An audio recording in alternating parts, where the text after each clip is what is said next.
तंत्र असा मार्ग आहे ज्याच्याने आपण जे धूळ लागलेली आहे आपल्या आयुष्यात ते आपण क्लिअर करतो शक्तीने. लोक ह्या जन्मामध्ये तर भरपूर पुण्य करणारे पण असतात, पण तरी त्यांच्या लाईफमध्ये ह्या गोष्टी चालू आहेत. पैशां रिलेटेड, नातीमध्ये प्रॉब्लेम्स, त्यांच्या रिलेशन्स इश्यू आहेत. तर तंत्राने कार्मिक जो दोष आहे आपला तो आपण चेंज करू शकतो का? हे जे वेगळे वेगळे आजार आहे, पैशाचा प्रॉब्लेम आहे, रिलेशनशिप प्रॉब्लेम होतोय, जॉब प्रॉब्लेम होतोय किंवा शत्रूचा प्रॉब्लेम होतोय, हे सगळे वेगळे वेगळे आजार आहेत. हे आजारांना आपण तंत्रा मार्गनी बरं करू शकतो.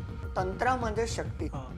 काही आपल्याला प्रॉब्लेम आलं म्हणजे एक साफ प्लेट आहे किंवा एक काच आहे त्याच्यावरती धूळ लागलेली आहे, जोपर्यंत आपण ते धूळला क्लिअर नाही करणार तोपर्यंत आपण पुढे जाऊ शकत नाही. तंत्र असा मार्ग आहे ज्याच्याने आपण जे धूळ लागलेली आहे आपल्या आयुष्यात ते आपण क्लिअर करतो शक्तीने, देवी कृपेने, देवीची भक्तीने आणि देवीची शक्तीने. हे जितके प्रॉब्लेम्स आहेत जे आपण जेव्हा हे तंत्र मार्गने त्याला सोडवतो तर आपलं आयुष्य पण चमकतो. आणि तंत्रामध्ये अशा गोष्टी आहेत, असे प्रयोग आहेत ज्याच्याने आपण आपलं आयुष्य चांगलं करायला पाहिजे आणि ते फक्त तंत्राचा मार्गने होऊ शकतो. एखादा साधारण व्यक्ती असेल, त्याला शत्रू परेशान करतात किंवा त्याच्या आयुष्यात काही प्रॉब्लेम आहे, तो काही करू शकत नाही, तो सोडू शकत नाही. पण जेव्हा तो व्यक्ती तंत्र साधना करतो आणि देवी साधना करतो, साधना झाल्यानंतर सिद्धी भेटणारच. सिद्धी झाली, मग जे साधना आपण केली त्या साधनाचा फळ स्वरूप ते जे प्रॉब्लेम आपल्या आयुष्यात आहे ते आपोआप सोडता येईल.